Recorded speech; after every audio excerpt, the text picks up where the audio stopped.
जय हिंद दोस्तों, मैं हूं प्रभात। पीसीएस शिक्षा के मंच पे आप तमाम अभ्यर्थियों का हार्दिक अभिनंदन है।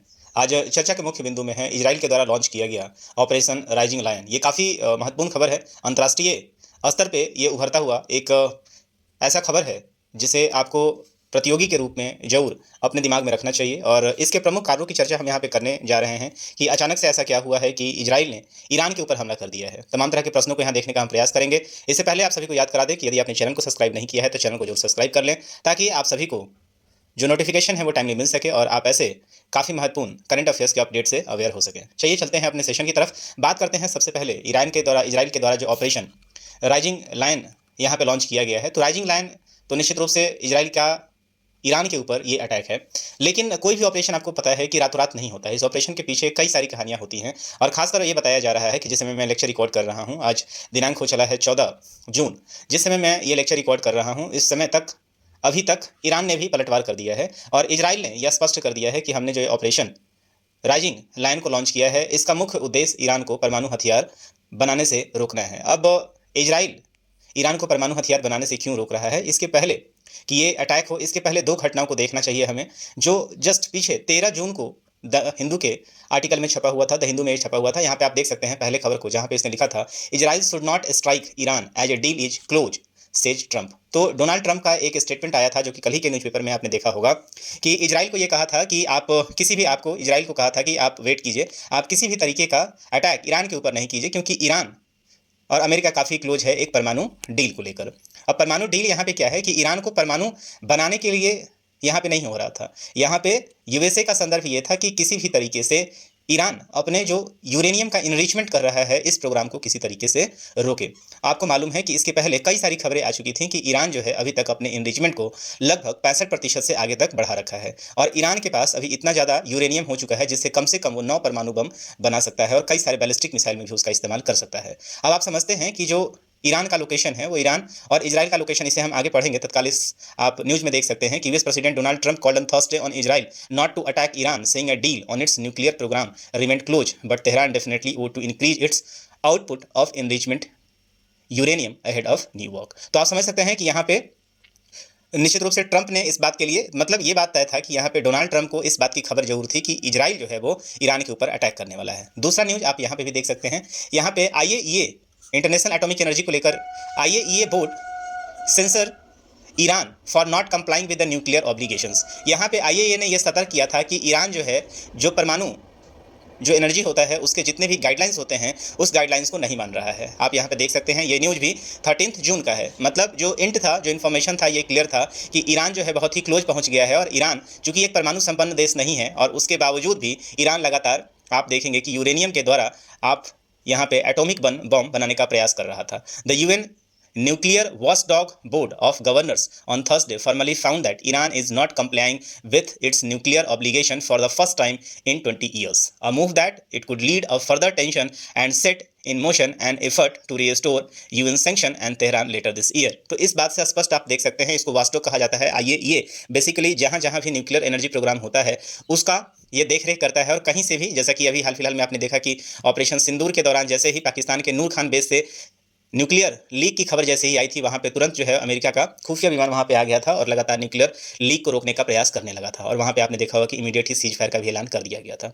तो ईरान और इजराइल के आप यदि पोजीशन को देखेंगे तो ईरान और इजराइल, तो इजराइल यदि सबसे ज़्यादा यहाँ पे इजराइल को नुकसान हो सकता है। कारण ये है कि अभी तत्काल इजराइल जिसके अगेंस्ट में लड़ रहा था, हमास के अगेंस्ट में लड़ रहा था, हमास को बेसिकली बैक करने वाला जो देश है वो कौन सा है, वो ईरान है और ईरान लगातार यूरेनियम बना रहा था। यदि ईरान परमाणु संपन्न देश बन जाता तो निश्चित रूप से कोई भी इसमें डाउट नहीं था कि बहुत ही जल्दी ईरान इजराइल के ऊपर अटैक कर देता। और यही कारण है कि इससे पहले कि ईरान अपने उस डेस्टिनेशन तक पहुंचता जहां पे वो अपने न्यूक्लियर वॉरहेड को तैयार कर पाता, उसके पहले ही आपने देखा कि इजराइल ने एक लंबे समय काफ़ी जांच पड़ताल करने के बाद बहुत ही प्रेसिशन अटैक किया है और लगभग 200 फाइटर्स के साथ साथ साथ इन्होंने ईरान के ऊपर अटैक किया है। आइए देखते हैं आज, तो ये अटैक विशेषतः 13 जून को ही हो गया था।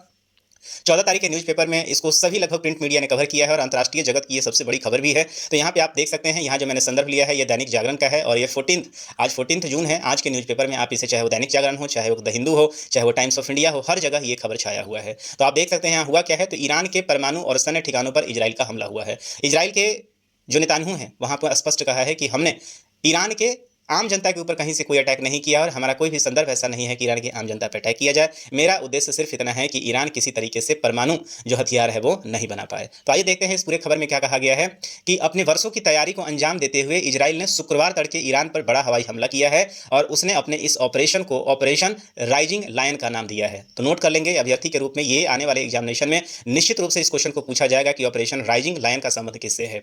इस सैन्य कार्रवाई में इजराइल के 200 विमानों ने ईरान के करीब 100 ठिकानों को निशाना बनाया है। हमले में ईरान के परमाणु प्रतिष्ठान एवं सैन्य ठिकानों को इजराइल निशाने पर रहे हैं। इन हमलों में ईरान के करीब 20 बड़े सैन्य अधिकारी परमाणु वैज्ञानिक मारे गए हैं। केवल तेहरान में 78 लोगों के मारे जाने की खबर है और ईरान की सेना के प्रमुख जनरल मोहम्मद बाघेरी, वायुसेना के प्रमुख आमिर अली और elite force Islamic revolution guard corps जिसको IRCG के नाम से जानते हैं, इनके प्रमुख मेजर जनरल हुसैन सलामी का भी आप देखे हैं कि यहाँ पे अंत हो चुका है।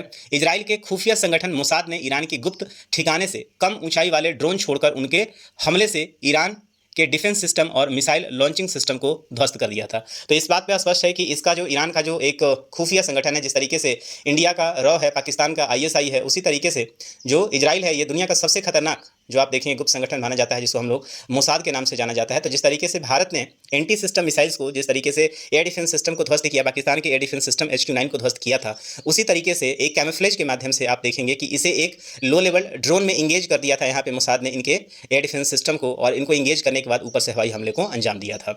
तो इजराइल हमले के बाद ईरान के करीब 100 ड्रोन ने जवाबी हमला किया है, पर उसके सभी ड्रोन इजराइल के डिफेंस सिस्टम है। आपको पता है इजराइल के पास जो डिफेंस सिस्टम है उसका नाम क्या है, आपको मालूम है कि उसको क्या कहा जाता है, आयरन डोम कहा जाता है। तो आयरन डोम को हाल फिलहाल में इजराइल ने विस्तार भी किया था जब हमास ने अटैक किया था, और उसके बाद भी कई सारे अटैक हुए थे जहाँ पे कई सारे मिसाइल्स पहुंच गए थे। उसके बाद इन्होंने काफ़ी उसे अपग्रेड भी किया था। तो इस सिस्टम ने ईरान के द्वारा आए हुए लगभग सभी मिसाइलों को भी क्या किया था, इंटरसेप्ट कर लिया था। इजराइल ने अपने नागरिकों को राहत देते हुए उन्हें भूमिगत ठिकानों से निकलकर कामकाज करने की छूट दे दी है। सबसे बड़ी बात यह है कि वर्ष 1980 और 1988 तक चले इराक से युद्ध के बाद ईरान के लिए यह पहला मौका है जब किसी देश ने इतने बड़े स्तर पर ईरान के ऊपर हमला किया है। परमाणु बम बनाने के करीब पहुंच रहे ईरान के लिए दिन प्रतिदिन इजराइल हमले का खतरा बढ़ रहा था, और यह हमला इतना भीषण होगा यह उम्मीद ईरानी नेतृत्व को कभी नहीं था। राजधानी तेहरान के निवासियों की नींद इजरायली हमलों के धमाकों की चहुओं धमाकों ने यहाँ पे जगा दिया। तो कुल मिला के आप यहाँ पे पूरे के पूरे यदि आप घटनाक्रम को देखें तो इस घटनाक्रम को आप 2-3 फेज में देख सकते हैं। ईरान जिस तरीके से लगातार यूरेनियम इनरिचमेंट कर रहा था, अपने न्यूक्लियर प्रोग्राम को बढ़ा रहा था, इसके पीछे जब भी डोनाल्ड ट्रंप यहाँ पे आए हैं, जैसे ही डोनाल्ड ट्रंप को इस बात की खबर लगी कि ईरान काफ़ी तेज़ी से इनरिचमेंट कर रहा है, वैसे ही सबसे पहले उन्होंने ईरान के साथ संपर्क किया। चूँकि ये काफ़ी खबर में भी था कि डोनाल्ड ट्रंप लगातार ईरान के संपर्क में है, तो ईरान में संपर्क में रखने का सिर्फ एक ही कारण था कि ईरान को वो न्यूक्लियर प्रोग्राम से रोकना चाहते थे। और ईरान जब इस बात पर तैयार नहीं हुआ था तो हाल फिलहाल में डोनाल्ड ट्रंप ने कहा भी था इस बात को लेकर कि यदि ईरान नहीं मानता है तो उसके ऊपर हमला हो सकता है। उन्हें इस बात का मालूम था, लेकिन चूंकि डील चल रहा था और डील लगभग काफी क्लोज पहुंच चुका था, इसीलिए ट्रंप ने 13 तारीख को यह स्टेटमेंट दिया था कि इजराइल को अभी तत्काल रुकना चाहिए क्योंकि हम लोग काफी क्लोज डील के आ चुके हैं। लेकिन ऐसा हुआ नहीं, और उसके बाद इजराइल ने आपने देखा कि उसके जस्ट दोपहर में ही ये काफी बड़ा अटैक जो है वो ईरान के ऊपर कर दिया। तो इजराइल के चौतरफा हमले ने तोड़ी ईरान की कमर। यहाँ पे देख रहे हैं, इस स्टेटमेंट को आप देख रहे हैं। अब थोड़ा मैप के माध्यम से यहाँ समझने का प्रयास कीजिए। ये है आपका यहाँ पे इराक, और ये यहाँ पे देख रहे हैं सऊदी अरब। यहाँ पे छोटा सा आपको ईरान आपको यहाँ पे नजर आ जाएगा। तो ईरान के हिस्से को यदि आप देखेंगे यहाँ पे, तो इराक आप ये पूरा का पूरा हिस्सा जो है ये आप देखें कि ये तबरीज, केरनसा, अराक, इरफान, नानताज, ये सबसे बड़ा क्षेत्र जो है यहाँ पे यूरेनियम इनरिचमेंट का था, और बहुत बड़े स्तर पे ईरान ने यूरेनियम इनरिचमेंट के लिए कई सारे अड्डे बना रखे थे, और सारे के सारे जो अड्डे थे मोस्टली जो है वो अंडरग्राउंड थे। आप देख सकते हैं। तो यहाँ पे इजराइल ने शुक्रवार को चौतरफा हमला करके ईरान की कमर तोड़ दी है, और इसने ईरान के परमाणु और सैन्य ठिकानों पर हमला किया है। इससे पहले ईरान के कई लोगों की मौत हुई थी, और इजराइल ने दावा किया है कि उसने इस हमले में ईरान के परमाणु ठिकानों को तबाह कर दिया है, उसने ईरान को दहला के रख दिया है, और इसके लिए सालों पहले से ईरान के अंदर मोसाद एजेंट गुप्त ऑपरेशन चला रहे थे। तो जैसा कि मैंने कहा कि कोई भी ऑपरेशन रातों रात नहीं होता है, और इस ऑपरेशन के लिए जो इजराइल था वो बहुत पहले से ही आप देखें कि तैयारी कर रहा था। लगभग 1-1.5 साल पहले से जो है इजराइल तैयारी कर रहा था, क्योंकि आपको पता था कि हाल फिलहाल में इजराइल ने जो है वो सीज फायर डिक्लेयर किया था। हमास और अब्दुल्ला के साथ जितने भी साथ वो सबके साथ सीज फायर हो चुका था, और यहाँ पे कोई भी अब देख रहे थे कि इजराइल के द्वारा अटैक नहीं किया जा रहा था। लेकिन सबसे बड़ा दिक्कत यहाँ पे ये था कि जितने भी यहाँ पे ईरान जो इजराइल के ऊपर अटैक हो रहे थे, उन सारे अटैक के पीछे जो है वो ईरान का हाथ था। ईरान का ही बैक किया हुआ यहाँ पे हमास था, जो लगातार अपने हथियारों और मिसाइलों से इजराइल के ऊपर अटैक कर रहा था। यदि ईरान यहाँ पे आप देखेंगे कि ये सारे के सारे इनरिचमेंट बनाने में तैयार हो जाता, तो निश्चित रूप से यहाँ पे आप देखेंगे कि परमाणु हमला तय था।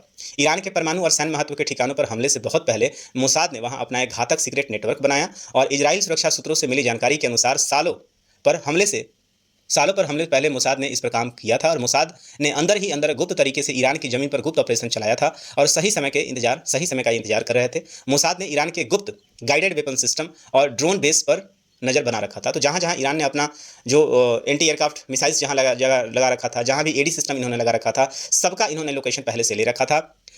शुक्रवार को जब ईरान हमले की बारी आई तो इनका इस्तेमाल कर वहाँ की एयर डिफेंस सिस्टम और गाइडेड मिसाइल लॉन्चर को बर्बाद कर दिया गया। सबसे पहले आपको पता है कि जो भी कोई वीएज एंड वीपीज होता है, जितने भी इंपॉर्टेंट जो हैं वो एरिया होते हैं, जैसे कोई भी इनका जो ये आप देखेंगे कि इजराइल का जो ईरान का जो ये जितना भी न्यूक्लियर प्लांट है, इसके आसपास आप देखेंगे कि सारे जगह जो है इन्होंने अपने जो है ना एयर डिफेंस सिस्टम को तैनात कर रखा था। तो सबसे पहला काम इन्होंने क्या किया है, इजराइल ने सबसे पहला काम किया है कि इनके सारे एयर डिफेंस सिस्टम को क्या कर दिया है, ध्वस्त कर दिया है। और उसके बाद आप देखेंगे कि यहाँ पे अटैक करना शुरू कर दिया है। इजराइल की वायुसेना के साथ कदम ताल मिलाकर मोसाद एजेंटों ने ईरान के सैन्य महत्व के ठिकानों पर कहर बरपा दिया। इजरायली लड़ाकू विमानों के लिए खतरा साबित होने वाली ईरानी एयर डिफेंस प्रणालियों को बेअसर करने के लिए मोसाद ने गुप्त रूप से सैन्य वाहनों पर एक मिसाइल अटैक सिस्टम तैनात कर रखा था और इजरायली हमले की शुरुआत में ही इन हथियार प्रणाली को भी सक्रिय कर दिया गया। इससे टारगेटेड ईरानी एयर डिफेंस को पूरी तरीके से नष्ट कर दिया गया। मोसाद ने बहुत पहले विस्फोट ड्रोन का एक बेस ईरान के बीचों बीच स्थापित कर लिया था और शुक्रवार को इसी बेस से विस्फोट ड्रोन दागे गए थे। विस्फोट ड्रोन का मतलब यह है कि ये जितने भी आम ड्रोन होते हैं उसको विस्फोटक ड्रोन यहाँ पे कहा जा रहा है।